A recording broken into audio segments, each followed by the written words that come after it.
Notre guest aujourd'hui est le Lionel Messi, le Del Piero, le Baggio de la presse marocaine. Sa voix jamais ne se déchaîne. Comme Totti, il incarne la loyauté et la constance. J'aimais le Raja, le jeu du Raja, le Raja de l'époque. Moi, je parle du Raja de Saïd, de Benéné, de Petit Omar, de Petchou, mais aussi le WAC. Le WAC de Moujaïd, de Zrari, de Sreita, c'est tout. Oui, Dadi Oula Rajaoui, Bidaoui, voilà. Pourtant, vous n'aviez pas eu le bac. Est-ce que vous pouvez nous parler de la qualité de la formation à l'époque? La qualité, justement, moi je le dis et je le répète, je n'ai pas honte, je n'ai pas le bac. Et à parler, à un moment donné, il y a Platini qui se gratte la tête, il me dit vous voulez me poser une question? Autocensuré pour éviter une polémique.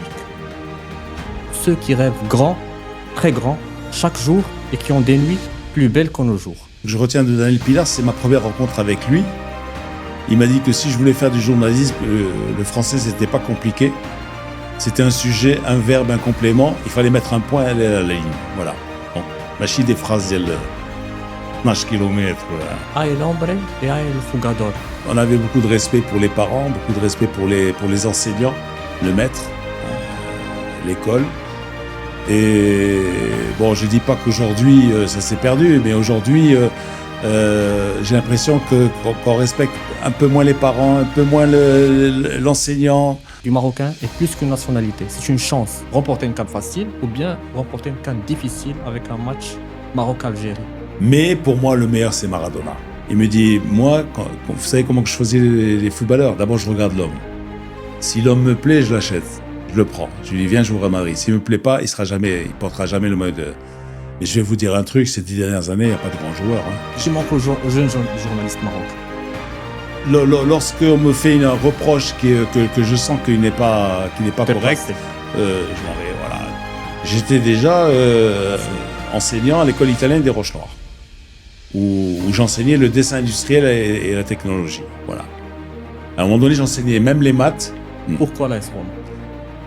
Une grosse nation africaine va sortir des poules. Moi, Messi, en fait, Messi, je l'aimais pas beaucoup.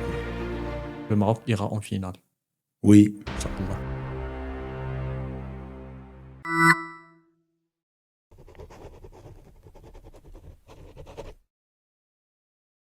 Mesdames et messieurs, bonjour et bienvenue dans Maroc Victoire, le podcast qui illumine notre trajectoire. Le podcast qui met en lumière les forces vives du Maroc, opérant parfois dans le silence, mais toujours en excellence. Mesdames et messieurs, après une première saison très réussie, encourageante et captivante, une première saison où on a pu toucher 50 000 téléspectateurs, des histoires ont été croisées, des parcours ont été inspirés. Une première saison, grâce à votre énergie collective, mesdames et messieurs, je vous remercie tous d'ailleurs, grâce à votre énergie collective, on a pu honorer des personnalités marquantes dans le pays. On a pu repenser plusieurs parcours. On a pu orienter beaucoup de jeunes. On a pu tisser un réseau et un network puissant et captivant. Et l'une des principales réussites de la première saison, comme je dis toujours, c'est que ce podcast est destiné pour tous ceux qui rêvent à participer, à façonner le Maroc d'aujourd'hui et demain, Inch'Allah. Ceux qui rêvent grand, très grand, chaque jour et qui ont des nuits plus belles que nos jours. Chers téléspectateurs, le lancement de la deuxième saison tombe à un moment unique, celui de la Coupe d'Afrique des Nations Maroc 2025. Un événement tant attendu et très attendu pour tous les citoyens au Maroc, un événement qui va chavirer et briller et faire briller et battre les cœurs de tous les amoureux, les supporters du foot. Il tombe, le lancement de cette édition, de cette deuxième édition, tombe aussi à un moment, coïncide idéalement avec un moment où le Maroc, où l'équipe nationale a été consacrée champion lors de la Coupe d'Arabe. Félicitations à tous les Marocains, chers téléspectateurs. Donc, chers téléspectateurs, nous ne pouvions pas commencer timidement. Il fallait inviter quelqu'un de lourd, de marquant, quelqu'un de patriote, de Marocain, qui aime son Maroc, qui est engagé. Et qui dit engagé, dit aimer. C'est cette croyance fondamentale qui fait de notre invité, du Marocain, est plus qu'une nationalité. C'est une chance.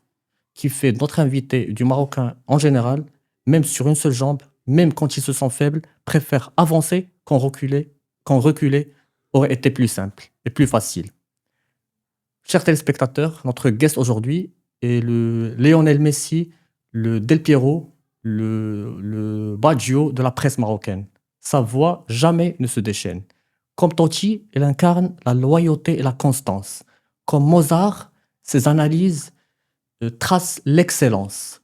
Comme Picasso, ses titres à la une font briser le silence.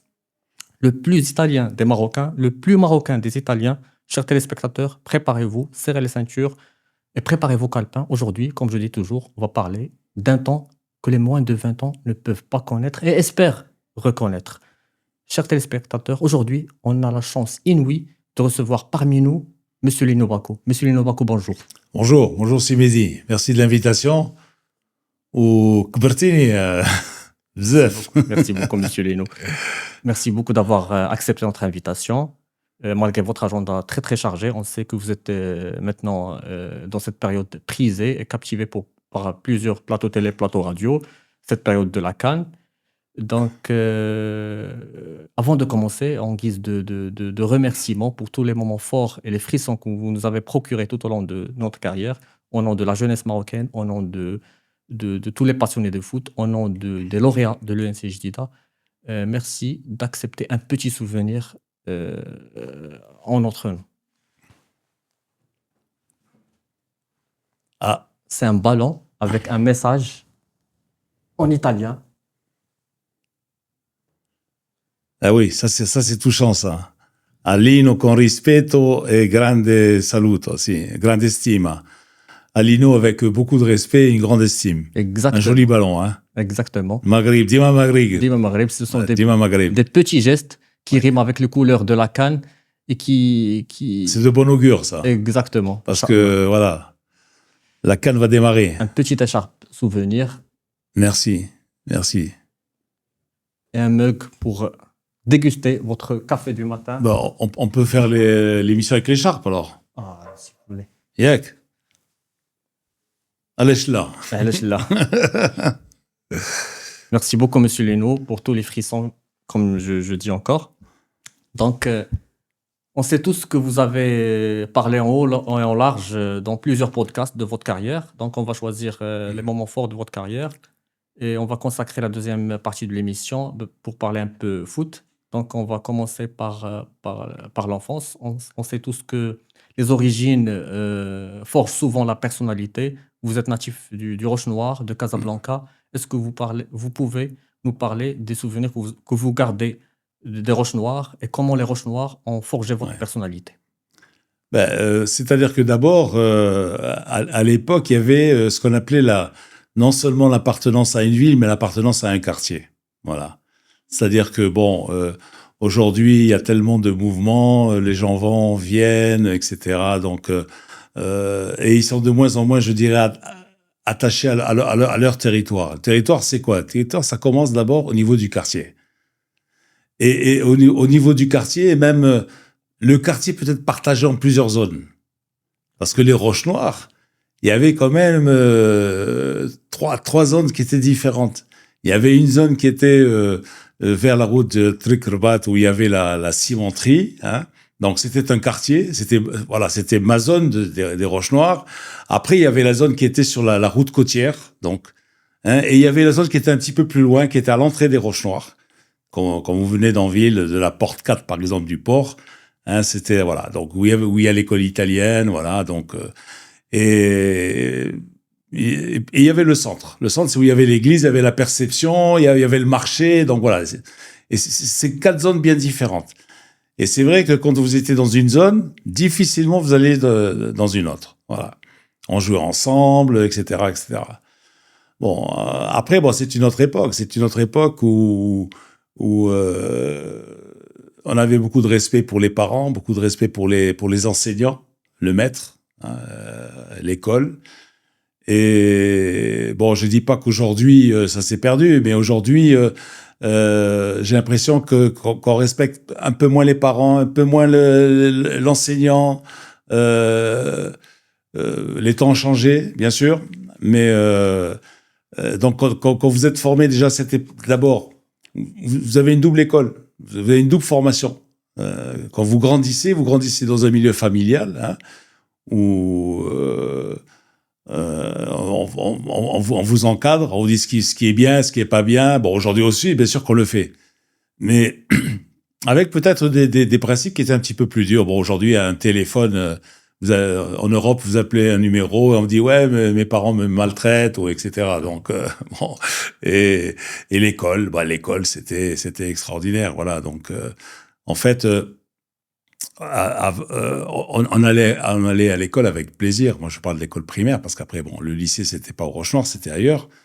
Mais aller à l'école le matin, bon, c'était vraiment, on y allait avec beaucoup de plaisir. Voilà, donc et c'est cette double école qui nous a forgés. Bon, et après, bon, c'est plus tard, c'est le sport, c'est le rugby, c'est le lycée, les enseignants que j'ai eus, ceux qui m'ont fait découvrir le sport, le rugby, l'athlétisme, voilà. Donc Exactement. Parlons d'école, Monsieur Leno. On sait très bien que vous étiez un enseignant de jeunes élèves qui sont devenus maintenant des grands dirigeants de grandes entreprises au niveau national et au niveau international. Pourtant, vous n'aviez pas eu le bac. Est-ce que vous oui. pouvez nous parler de la qualité de la formation à l'époque? La qualité, justement, moi je le dis, je le répète, je n'ai pas honte, je n'ai pas le bac. Exactement. Il y avait une qualité de J'ai un formation. brevet d'enseignement industriel. Ça équivaut à un DUG technique, ça équivaut à voilà, c'est tout, parce que en fait on faisait du dessin industriel, on faisait de la technologie, on faisait de la physique chimie, physique, donc tout ça, et c'était un peu un bac technique, voilà, donc c'est tout, donc c'était quand même un lycée technique où on apprenait un métier, mais en même temps c'était pas uniquement de la pratique. Il y avait beaucoup de théories, il y avait beaucoup de voilà, donc ce qui m'a permis que, en fait, dès que je suis sorti du lycée, bon, après les grandes vacances, en juin 65, j'étais diplômé, et en octobre 65, j'étais déjà enseignant à l'école italienne des Roches-Noires, où j'enseignais le dessin industriel et la technologie, voilà. À un moment donné, j'enseignais même les maths. Et les élèves aimaient ça.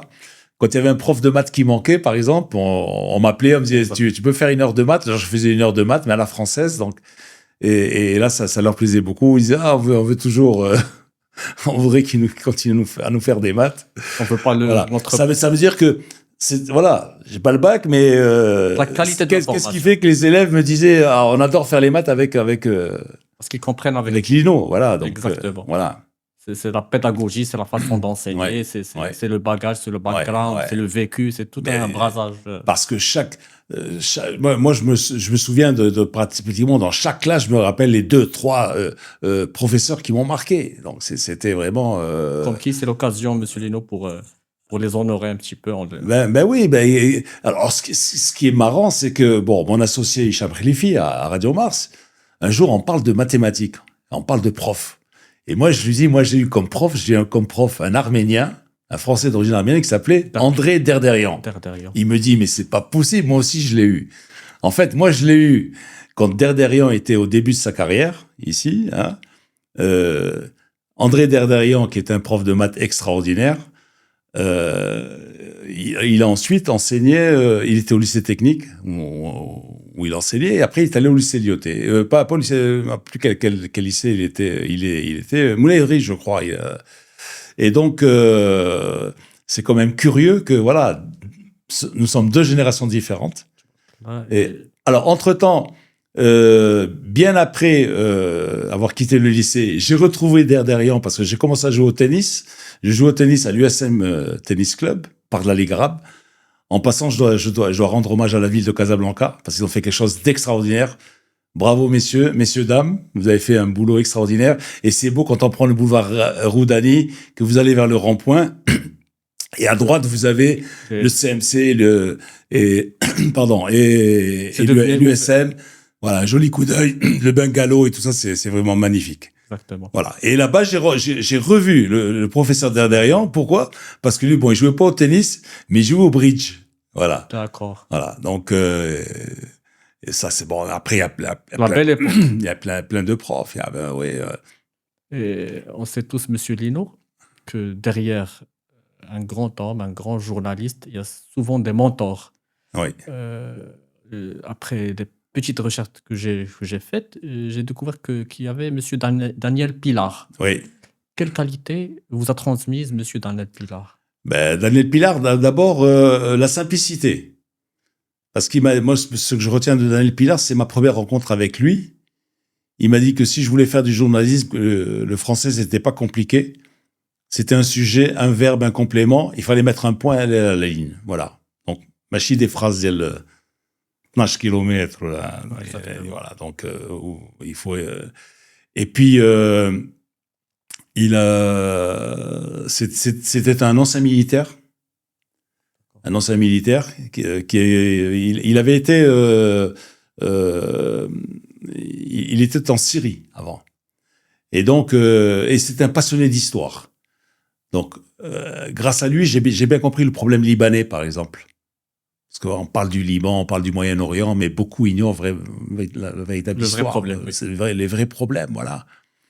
Et donc, on partageait cette passion pour l'histoire. Pour le football, non. Parce que pour le football, lui, il était beaucoup plus miroir du football. Miroir du football, c'était François Thébault. Donc, c'était pour un football plus offensif, 4-2-4, etc. Moi, j'étais beaucoup plus orienté vers un football catenaccio, donc défense, avant tout défendre au lieu d'attaquer. Et donc, à chaque fois, on s'accrochait. Il disait, ouais, mais vous êtes des chefs, vous jouez en défense, vous refusez, vous tapez les ballons comme ça dans les nuages. Alors que les Brésiliens, ils essaient de jouer au ballon, ils jouent au ballon, ils proposent quelque chose de magnifique avec leur 4-2-4. Entre parenthèses, voilà. Pourtant, vous aimez le Raja, qui joue un jeu spectaculaire. Ah oui, non, mais c'est sûr. Mais attention, moi, j'aimais le Raja, le jeu du Raja, le Raja de l'époque. Moi, je parle du Raja de Saïd, de Benéné, de Petit Omar, de Petchou, mais aussi le WAC. Ah, le WAC de Moujaïd, de Zrari, de Sreita, c'était aussi la Bouali, tout ça. C'était l'Arbi à Hardan, Abdelhak. Maintenant, si j'en oublie Moujaïd, si j'en oublie un, ça va pas leur plaire si j'en oublie un. Mais c'était deux grandes équipes, deux styles différents. Il y a un petit penchant pour le Raja. Quand même, il y a un petit penchant pour le Raja. Non, franchement, non, à vrai dire, non. Non, ça, les gens ne le croient pas. Ils me disent, non. On le sent. Mais, voilà, hier encore, j'étais à Rabat et alors, ils disaient, ouais, Lino Ouidadi, Dima Ouidad, moi, j'ai rien dit. Et puis, il y en a, il dit, non, Rajaoui. C'est tout. Ouidadi ou la Rajaoui, Bidaoui, voilà. Monsieur Lino, comme on sait tous, derrière les grandes réussites, il y a parfois des petits échecs. Quels sont les événements ou les moments que vous considériez comme des petits échecs dans votre parcours? Franchement, c'est difficile. Hein. C'est difficile de trouver parce que, alhamdoulilah, donc, j'ai pas eu vraiment de... Oui, il y a une période... où j'ai pris une espèce d'année sabbatique, hein, et donc où je suis tombé sur une femme exceptionnelle, c'est mon second mariage, et voilà, donc j'ai pris un an où j'étais chômeur, voilà. Donc pourquoi? Mais parce que j'avais quitté sur un coup de tête, j'avais quitté le Matin du Sahara sur un coup de tête, ça arrive. Ça m'est arrivé 2 fois dans ma vie de quitter pas sur un coup de tête, mais lorsqu'on me fait un reproche que je sens qu'il n'est pas correct, je m'en vais, voilà. Donc au Matin du Sahara, bon, c'était peut-être le stress, peut-être, ou la fatigue. À l'époque, j'étais secrétaire de rédaction, j'étais patron des sports, j'avais la page automobile aussi. Et puis on m'a dit ouais, on m'avait dit que j'avais fait du sale boulot, etc. Bon, alors j'ai regardé comme ça les gens qui étaient autour de la table. J'avais posé mon portefeuille devant moi, j'ai pris le portefeuille, je l'ai mis dans la poche, je suis sorti et ils m'ont plus revu. Voilà, donc ou même chose à la chambre de commerce italienne, lorsque j'étais 17 ans directeur de la chambre de commerce. Et dans un conseil d'administration, il y a quelqu'un qui me dit ouais, mais tu comprends, tu éclipses la personnalité du président. Alors, j'ai pourquoi le président il dit pourquoi Lino ne m'explique pas. Et comme j'ai vu qu'en fait ils étaient partagés en deux, je suis parti. Voilà, donc mais Il suffit toujours d'avoir un coup de folie pour bâtir un destin. Le destin était... oui, mais là dire que franchement des échecs, non, c'est grâce à Dieu, je pense pas. Je pense pas. Après, je suis pas parfait, hein. Je suis pas, c'est sûr. Mais puis j'ai toujours eu deux vies parallèles, c'est-à-dire où j'enseignais, ou bien j'étais directeur de la chambre de commerce, et puis parallèlement je faisais toujours du journalisme. La période pendant laquelle j'étais journaliste professionnel n'a duré que finalement que 5 ans. Donc voilà, au matin du Sahara, 5 ans, c'est tout. Voilà, donc. Et quel est le moment précis, Monsieur Lenouk, où vous vous êtes dit, là je suis reconnu, là j'ai réussi? J'ai réussi. On me reconnaît, je suis ouais, devenu un petit peu... Bon, c'est à la télé, évidemment, quand à 2M. C'est vrai, bon. Planète Foot. Mais c'est-à-dire que reconnu par les gens ou fier de ce qu'on a fait parce que les deux, quand on est fier, on est... Dans ce cas-là, même quand j'étais à la presse écrite, hein. D'accord. Déjà, parce que on était un petit groupe de journalistes qui faisait partie de la commission centrale technique, la CCT. À la fédération, il y avait une commission centrale technique qui était présidée par Abdelkrim Ben Slimane, le frère du général Hosni. Et donc, il avait élargi le bureau, hein, c'est-à-dire à quelques journalistes. Il y avait Najib Salmi, il y avait Belaïd Bouhemid, Rahmo. Voilà, on était 4 ou 5 journalistes. Et on était cooptés comme ça et on nous demandait notre avis. Lorsqu'il devait y avoir une sélection, il y avait les matchs de l'équipe nationale, des stages, etc. On faisait la réunion avec la commission technique et on nous demandait notre avis sur les joueurs. On nous disait, est-ce que vous avez un joueur en particulier qui vous pensez qu'il pourrait jouer en équipe nationale?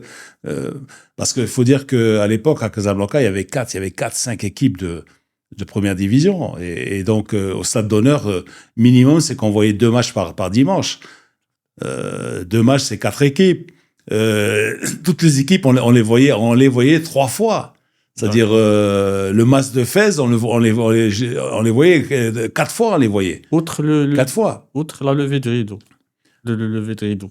Non, c'est-à-dire qu'il y avait le match important qui était le deuxième, il y avait un match à 14h, un match à 16h. D'accord. Donc, après, quand les journées elles étaient belles, c'était un match à 15h, un match à 17h. En été et tout ça. Enfin, au mois de mai, où les journées étaient plus longues.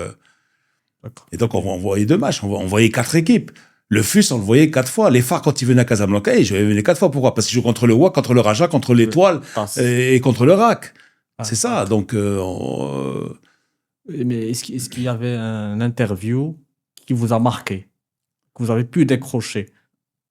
Non, mais je me souviens d'une interview en particulier avec Driss Bamous, donc Driss Bamous qui était capitaine lorsqu'il jouait au Phare, mais il était capitaine de l'équipe, mais il était aussi capitaine du génie.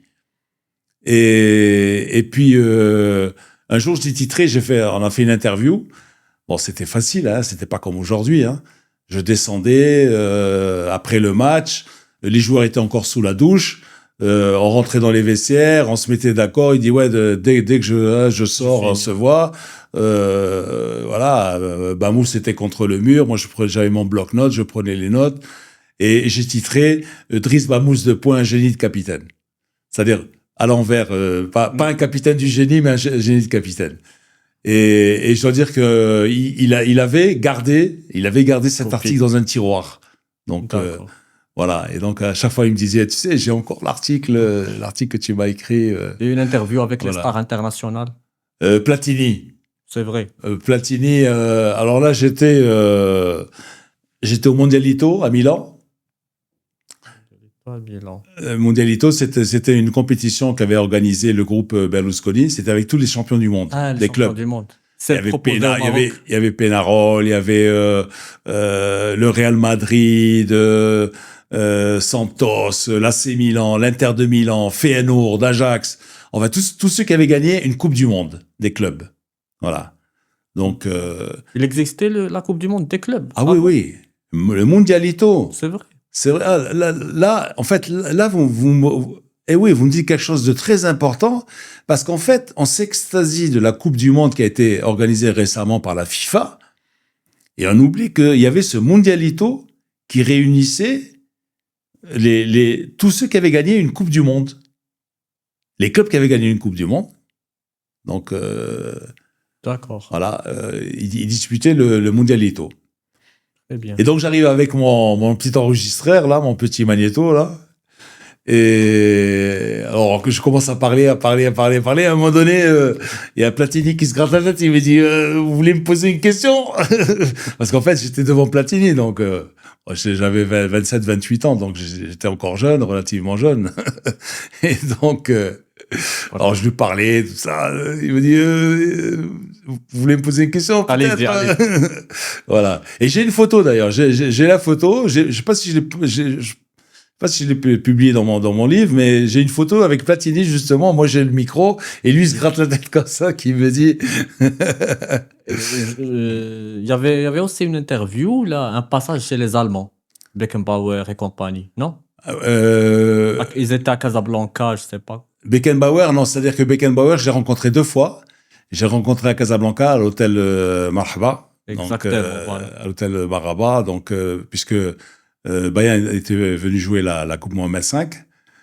Et à l'époque, j'étais un fan, donc j'avais un grand registre, un très grand registre. Et comme au journal, il y avait des photos qui nous arrivaient, hein, donc on avait des photos de tous les footballeurs, de tous les... et bon, les photos qu'on passait pas, ou alors les photos qu'on passait, je les récupérais et je les collais. J'ai gardé les photos des grands joueurs de l'époque, Bobby Charlton, voilà, Beckenbauer, tout ça. Donc Les posters. Non, c'est pas des posters, c'était des photos noir et blanc. Carrément la photo d'agence. La photo d'agence qu'on recevait, non, les photos d'agence qu'on recevait de l'AFP, de Reuters, voilà, donc United Press, donc c'était une agence américaine. On recevait ces photos, donc je les collais, je faisais un album. Et puis quand le Bayern est venu, j'avais une photo de Maier, j'avais une photo de Beckenbauer, et donc je suis allé là-bas pour les faire dédicacer. Et j'avais une photo de Müller aussi, Gerd Müller. Et donc, Beckenbauer m'a signé la photo, Maier, et puis Gerd Müller était assis dans un fauteuil, j'ai regardé comme ça, j'ai donné le livre, quand j'ai donné le livre, il a tourné la tête, parce qu'il était vexé peut-être que j'avais donné à signer à Beckenbauer avant lui, ou, enfin bref. Et Beckenbauer, ensuite, je l'ai revu au congrès de la FIFA à Marrakech. Voilà. D'accord. Donc, et donc, on a pris 2 photos ensemble, avant et après. Voilà. 50 ans après. Ou pas 50 ans après, mais disons 40 ans après. Voilà. Avant de clôturer ce petit passage, j'aimerais bien, Monsieur Lino, que vous nous parlez des compétences non techniques qui manquent aux journalistes marocains, ces jeunes journalistes marocains. Compétences non techniques. Qu'est-ce qui manque aux jeunes journalistes marocains? Je vais vous dire tout simplement ce qu'il faudrait. Exactement. Qu'est-ce qu'un journaliste? D'abord, un journaliste, il doit être passionné. Si un journaliste n'est pas passionné, bon, il faut être passionné dans n'importe quel métier, hein, c'est sûr. Quoi que vous fassiez, n'importe quel métier que vous faites, si le matin vous vous levez, vous vous dites Nari Hassimchi al-Khadma, alors c'est pas la peine. Ne sors pas de la maison. Chale la télévision, et tu restes à la maison. Si tu dis, je dois aller au travail ce matin. Non. Pour la chose, quand on se lève, on est heureux d'abord, on remercie d'abord d'être en vie. Et on dit, alhamdoulilah, je suis là, je vais au travail. Voilà. Donc c'est la passion. Première chose, c'est la passion. Après, c'est c'est la culture. Un journaliste, Savoir. c'est le savoir. Il doit lire, il doit s'informer. Alors aujourd'hui, c'est facile. Ouais, il y a ces ChatGPT. smartphones, trucs, bon. Mais il faut lire, il faut lire. Moi j'ai une bibliothèque extraordinaire de livres sur le football. En portugais, je lis le portugais, en espagnol, même un peu, j'en ai en anglais, j'en ai en italien, en français. J'ai une bibliothèque extraordinaire que je lis, je lis constamment. J'apprends tous les jours. J'ai acheté récemment un livre sur Amazon. Le titre, il s'appelle comment le livre? Comment regarder un match de football? J'en ai vu des matchs de foot. Eh ben, j'apprends des trucs. Voilà. Après tant d'années de journalisme, parce que c'est un gros bouquin avec des entraîneurs, des anciens joueurs et tout ça, D'accord. et qui vous disent comment lire un match. Parce que quand on dit la lecture d'un match, cet entraîneur, ça veut dire quoi? Ça veut dire parce qu'il faut lire ce qui se passe sur le terrain. Pour comprendre. Donc il faut comprendre, lire. Ouais. Et donc moi, mes journalistes, j'aurais dit une fois, j'aurais inventé un verbe que pour eux. J'aurais dit, vous devez curioser. Ils m'ont regardé comme ça, je dis, ce qu'est là, curioser. Je dis, curioser, ça vient de curieux. Si vous n'êtes pas curieux, c'est même pas la peine. Chercher l'information. Voilà, il faut aller chercher. Et aujourd'hui, bon, bien sûr, c'est facile, hein. Intelligence artificielle, Google, mais demandez plutôt à Google de vous donner des livres sur tel truc ou sur tel, par exemple, je sais pas, un livre qui va vous dire comment mettre en échec le bloc bas, par exemple, en football. Bien sûr, l'intelligence artificielle, elle va vous donner 5 ou 6 trucs à faire. Il faut lire. Mais il faut lire. Si vous lisez un livre de Guardiola, par exemple, ou de Klopp, de Gasperini, là, je suis en train de lire un livre de Gasperini, l'ancien entraîneur de l'Atalanta qui est maintenant à la Roma. Et voilà, donc... En parlant de lecture, d'espagnol, il y a une expression que vous utilisez toujours, souvent, Monsieur Linou. En espagnol, a el hombre et a el jugador. Oui. Si vous pouvez Parce que ça, oui. Si vous pouvez compléter, pardon, je vous ai interrompu, si vous pouvez compléter l'expression et nous expliquer. Parce que j'ai eu de la chance dans les années 70. Les parents, ils avaient un petit appartement, un piso, comme ils disent en Espagne. Et donc, on était du côté d'Alicante. À côté d'Alicante, c'était un petit patelin qui s'appelle Campello, où il y avait beaucoup d'Espagnols ou de Marocains qui étaient installés là-bas. Donc, c'est comme le village qui est à côté d'Alicante. C'est une station balnéaire. Oui. Non, j'y étais cet été, ça m'échappe. Benidorm. Ouais, Benidorm. Ouais. Beaucoup de Casablancais allaient à Benidorm. Et d'Algériens. Ouais, surtout d'Algériens. Ouais, des pieds noirs algériens. Ouais. Campello. Ouais. Campello. À côté de... Campello. À côté de... Et donc, là-bas, il y avait un prof de philo du lycée Lyoté, qui était apparenté à Santiago Bernabéu. Et un jour, il me l'a présenté. Et donc, on a pris un café ensemble à Alicante. Avec Santiago Bernabéu. Qui revenait d'une partie de pêche. Santiago Bernabéu, qui était de là-bas. Il était un petit patelin à côté de Pola. Il était du côté de Pola. C'est un petit patelin à côté d'Alicante. Et on a pris un café comme ça. C'était quelqu'un de très simple, pantalon, chemise blanche, et puis on parlait. Alors, et il me disait, moi au Real Madrid, je dis comment vous faites pour choisir les footballeurs? Vous avez des extraordinaires, les Di Stefano, les Gento, les Puskás, Del Sol. Il me dit, moi, vous savez comment je choisis les footballeurs? D'abord, je regarde l'homme.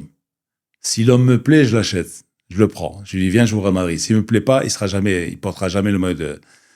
Et en espagnol, ça fait antes, d'abord. Antes, avant ou d'abord. L'ombre. Miro al hombre, je regarde l'homme, y después al jugador. Et après au joueur. Je regarde d'abord l'homme, et après, voilà. C'est me gusta el hombre, Voilà. me gusta el jugador. Voilà, je regarde l'homme, parce que voilà, le principe, c'est ça. Voilà, Mais là, on parle de qualité humaine, c'est ça. Oui, bien sûr, la qualité humaine. Et puis parce que les joueurs avant, mais les joueurs, ils restaient pratiquement toute une carrière dans un club. Les Santa Maria et tout ça, donc au Real Madrid, voilà, donc ils pouvaient commencer peut-être dans un club, mais après, dès qu'ils progressaient, ils restaient jusqu'à la fin de leur carrière, et ils restaient. Voilà. Il y en a de moins en moins, parce que les derniers, c'est qui? Les derniers, c'est Gérard. Les derniers, c'est les Maldini, c'est Totti. Voilà, voilà, il y en a plus. Il y en a plus des joueurs qui restent toute une vie avec un club. Ou le Hajj. Ouais, oui. Maintenant, il se trouve que tu peux juste augmenter le salaire d'un joueur, d'un seul dirham, il peut changer de Ah oui, bien sûr. D'un seul Bien dirham. sûr. Bien sûr. Là, on rentre. Bon, il y a toute une petite dernière question par rapport à votre carrière, Monsieur Lino. Qu'est-ce qu'on comprend pas dans votre personnalité? Qu'est-ce qu'on comprend pas dans votre personnalité? Est-ce que il y avait jamais un moment que vous vous êtes dit, il y a un trait de personnalité que les gens ne comprennent pas chez moi? Chez moi, non. Non, je pense pas. Moi, je suis quelqu'un d'ouvert. Je suis quelqu'un de naturel. Moi, peut-être mon seul défaut, c'est de dire ce que je pense. Donc, je le dis en face. Donc, c'est une qualité, voilà. c'est la franchise. La franchise, C'est une ouais. qualité, ouais. Voilà. Après, grande gueule, ça c'est normal. J'ai des roches noires. Non. Et puis, j'appartiens à une génération où on parle fort Non. pour se faire peur. C'est ça. On Donc, vous doit du respect. Là, on parle d'un sujet que tout le monde attend, l'AS Roma. Pourquoi l'AS Roma? L'AS Roma, parce que je suis d'abord passionné d'histoire, comme je dit tout à l'heure, en particulier de l'Empire romain. Donc, voilà, déjà, je suis passionné par ça. Et souvent, je parle de Pax Romana. Ça veut dire quoi? Ça veut dire qu'en fait, ce sont les seuls envahisseurs, entre guillemets, qui ont su vraiment intégrer, assimiler les habitants des régions qu'ils avaient conquis. Je vous dis tout de suite, Rome, l'Empire romain, a eu des empereurs espagnols. Trajan était espagnol. Scipion l'Africain, ils ont eu des empereurs africains. Ils n'étaient pas tous romains. Voilà. Mais ils n'étaient pas tous nés à Rome. D'accord. Mais ils étaient romains. D'accord. Parce que toutes ces terres que les Romains avaient conquises, tout le monde avait les mêmes droits. Voilà. Bien sûr, il y avait des esclaves, c'est sûr. Mais après, tout le monde avait les mêmes droits dans le. Mais l'identité du club, même à Rome, il y a même la Lazio. Pourquoi l'AS Roma et pas la Lazio? Parce que d'abord, Rome, l'AS Roma, c'est le jaune et le rouge. C'est les couleurs des légions romaines. D'accord. Puis Rome, c'est 2 syllabes. Mais la Lazio, ce sont des imbéciles, finalement. Parce qu'en fait, ils ont récupéré l'aigle. Ils ont récupéré l'aigle de l'Empire romain. C'est vrai. Mais ils n'ont pas pensé à s'appeler Rome. Si c'était appelé Roma, peut-être je serais supporter de la Roma, mais qui serait la Lazio. D'accord. Monsieur Lino, votre 11 de foot, votre idéal 11 de foot de toute l'histoire. C'est-à-dire... Les meilleurs 11 joueurs de football, si vous devez constituer une équipe de 11 joueurs de toute l'histoire. Ça, c'est un exercice qui est difficile. Parce que j'ai connu tellement de joueurs, génération de joueurs. Moi, mes souvenirs, un de mes premiers souvenirs, c'est Stanley Matthews. C'est le premier ballon d'or de France Football. Mais pourquoi je dis Stanley Matthews? Parce que j'avais peut-être 8 ou 9 ans. Lorsque j'ai vu au Stade d'Honneur, j'ai vu Bayern de Munich, Stoke City. Et je revois devant moi. Alors, ce que je vais vous dire, c'est que les maillots du Bayern, ils sont pas rouges. Les vrais maillots du Bayern, ils sont grenat. C'est un rouge grenat. Donc, c'est comme le Barcelone. Comme le Blaugrana. Voilà, c'est un rouge qui tire vers le grenat. Et ce jour-là, à Casablanca, il y avait Stanley Matthews. Après, j'ai vu des joueurs extraordinaires ici et ailleurs. Simplifions l'exercice. 11 meilleurs joueurs de cette dernière décennie. Dernière décennie? Ouais. Franchement. Bono comme gardien. Ouais, Bono. Cafu. Buffon. Non, Oui. Cafu, ça. Cafu, c'est 90, 2000. Oui. Mais je vais vous dire un truc, ces 10 dernières années, il n'y a pas de grands joueurs. Hein. Parce que aujourd'hui, vous prenez les grands clubs, et j'ai de la peine à trouver des grandes stars. Exactement. Ça n'existe pas. Avant, chaque équipe, chaque club, Liverpool, Manchester, l'AC Milan, le Real, le Barça, ils avaient... Bon, oui, bien sûr, le Real aujourd'hui encore, ils ont Vinicius. Est-ce que c'est un grand joueur? Oui, c'est un joueur talentueux, mais voilà, même le Barça, oui, ils ont Yamal, mais Yamal... Votre position par rapport à Messi? Moi, Messi, en fait, Messi, je l'aimais pas beaucoup. L'ombre. J'aime pas beaucoup. Question d'ombre. J'aime pas beaucoup l'ombre. J'aime pas un peu smoum, on peut dire. Ça peut faire plaisir à nos amis qui sont supporters du Barça, mais et puis j'ai un ami du Barça qui m'a dit, écoute, je vais t'amener à Barcelone un jour et pouvoir. En fait, je suis allé à Barcelone et finalement, on est allé plusieurs fois et j'ai vu toute une série de matchs de Champions League. J'ai vu Barça-Manchester, Barça-Liverpool, Barça-Inter de Milan. Et je dois dire que, en fait, là, il m'a convaincu. Parce que le gars, même, attention, hein, pendant 85 minutes, il fait rien. Il marche. Quand il touche la balle. Mais à chaque fois qu'il touche la balle, et puis il avait l'autre diable de Suarez avec lui. Pistolero. Les deux, donc c'était extraordinaire. Mais pour moi, le meilleur, c'est Maradona. C'est Maradona. Dios. Maradona, je l'ai vu plusieurs fois. Dans les années 80, j'ai eu la chance de le voir plusieurs fois à San Siro, quand il y avait Inter Naples, AC Milan Naples. Donc, c'est une autre dimension. Maradona, c'est une autre dimension. À une autre époque, hein. Exactement. C'était pas facile de jouer. Aujourd'hui, dès que le défenseur il passe, il est à 20 cm de vous, l'arbitre il siffle la faute. Donc, à l'époque, non. C'est vrai. Ouais. Monsieur Leno, il y a les matchs qu'on voit et qu'on analyse, et il y a les matchs qu'on aimerait bien analyser sans voir, qu'on aimerait bien analyser, mais on n'a pas eu l'occasion. Quel est le match que vous avez analysé, ouais. mais il y avait un sentiment que vous vous êtes dit, j'aimerais bien être dans le stade et pas analyser? Bah oui, c'est-à-dire un match où j'aurais voulu être, c'est à Barcelone quand on a commenté avec Karim Droné, on a commenté Bayern Manchester United. 2-1. Le 2-1, le fameux 2-1. 2-1. Voilà, Camp Nou. Voilà, Camp Nou, c'est des matchs que vous aurez aimé vivre en direct au stade. Avec le but de. Ouais. Il n'y a pas les mêmes émotions, il n'y a pas les mêmes...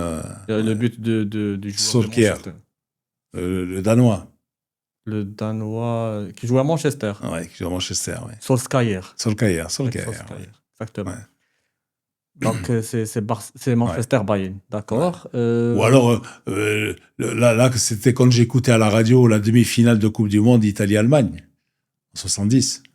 1-0. Italie-Allemagne. Ouais. 1-0. Non, 0-0, 1-1. 1-1 à la fin du temps réglementaire, 4-3 pour l'Italie à la fin des prolongations. Et là, j'écoutais à la radio, je me souviens, avec un petit transistor, et il y avait des buts un derrière l'autre, et voilà, donc... Alors, Monsieur Lino, est-ce qu'un stade plein aujourd'hui te donne la même ferveur qu'il y a 20 ans? Oui et non. Oui, oui, aujourd'hui, bien sûr, il y a des stades qui vous font, qui vous font frémir, hein, donc au Qatar, par exemple, chaque match du Maroc, c'était quelque chose d'extraordinaire. Voilà. Donc après, le stade d'honneur, que ce soit l'équipe nationale, un Maroc-Ghana, par exemple, mais aussi les derbys, les Rajawak, Sbaïnet dans les années 70, c'était quelque chose. D'antan. C'était extraordinaire. Et aujourd'hui encore, quand je vais à Rome, par exemple, les matchs de la Roma, moi, je dis tout le monde, si vous n'avez pas vu un match de la Roma, achetez au Wallo, mademoiselle. Et moi, ce que je rêve, c'est, Inch'Allah, c'est de voir un jour un Boca River. Ça, je crois que c'est le top. À la Bombonera ou bien à la Bombonera, parce que moi, je suis Boca. À la Bombonera. Parce que c'est bleu et jaune. Ouais, bleu et jaune. Parce qu'ils ont le jaune de... c'est le club des Italiens aussi. Ah, d'accord. C'est le club des Italiens à Buenos Aires. C'est un club qui a été fondé par des Génois. D'accord. Ouais. Est-ce que vous êtes jamais autocensuré pour éviter une polémique? Oui, bien sûr. Parfois. On peut pas tout dire, hein. Donc, oui, ou alors, c'est-à-dire qu'on a entendu quelque chose, mais on n'a pas vérifié ou on n'est pas certain, donc il vaut pas le dire. Exactement. Ouais. Donc, on arrive à notre jeu, Monsieur Lino.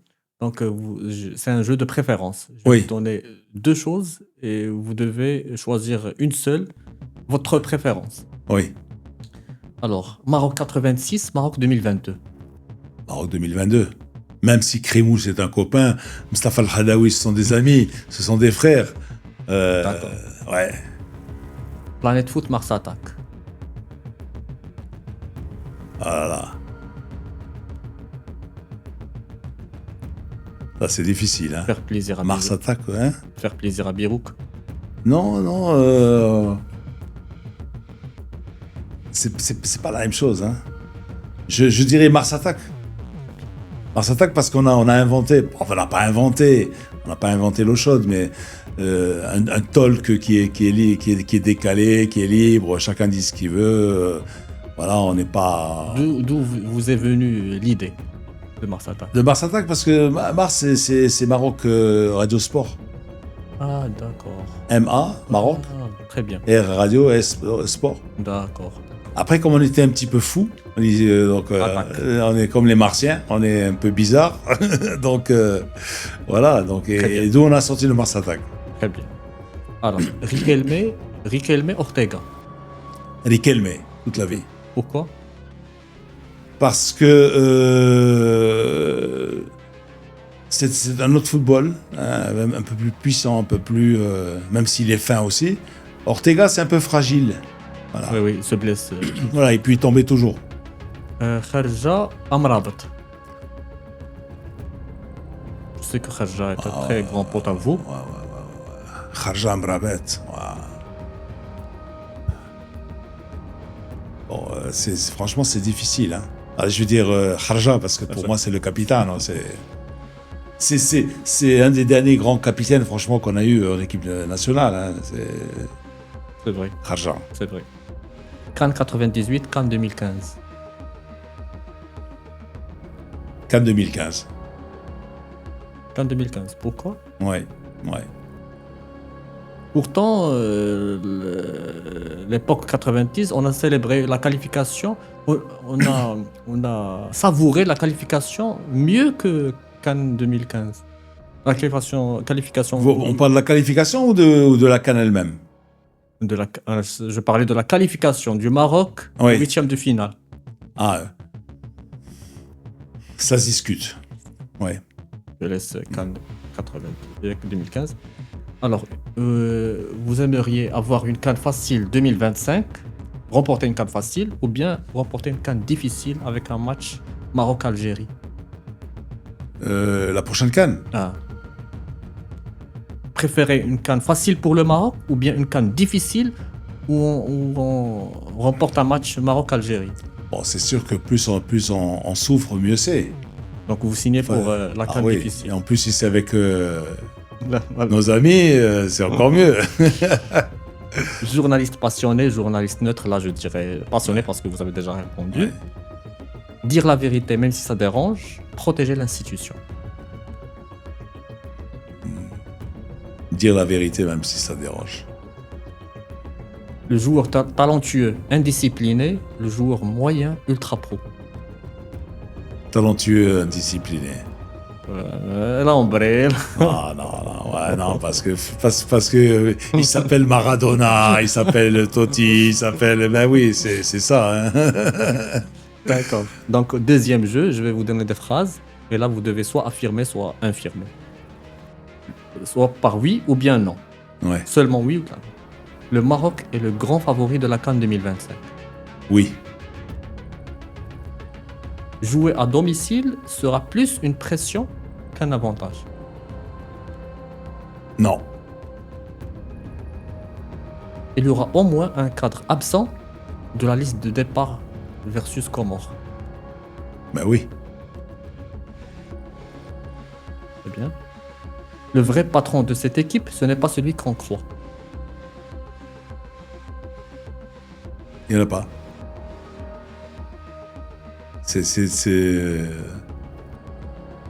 Oui. Oui. Oui. Le Sénégal est plus dangereux que le Maroc. Non. Une grosse nation africaine va sortir des poules dès le premier tour. Oui. Un match de la CAN 2025 fera polémique à cause d'une décision arbitrale. Oui. La CAN 2025 ne sera pas gagnée par le pays le plus talentueux. Non. Tous les stades sont prêts à 100%. Oui. Un stade va clairement avantager certaines équipes. Non.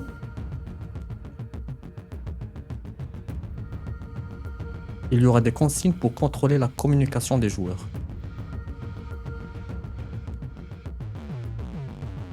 Oui. Le joueur clé de la CAN 2025 ne sera pas un joueur qui joue en Europe, qui évolue en Europe. Non.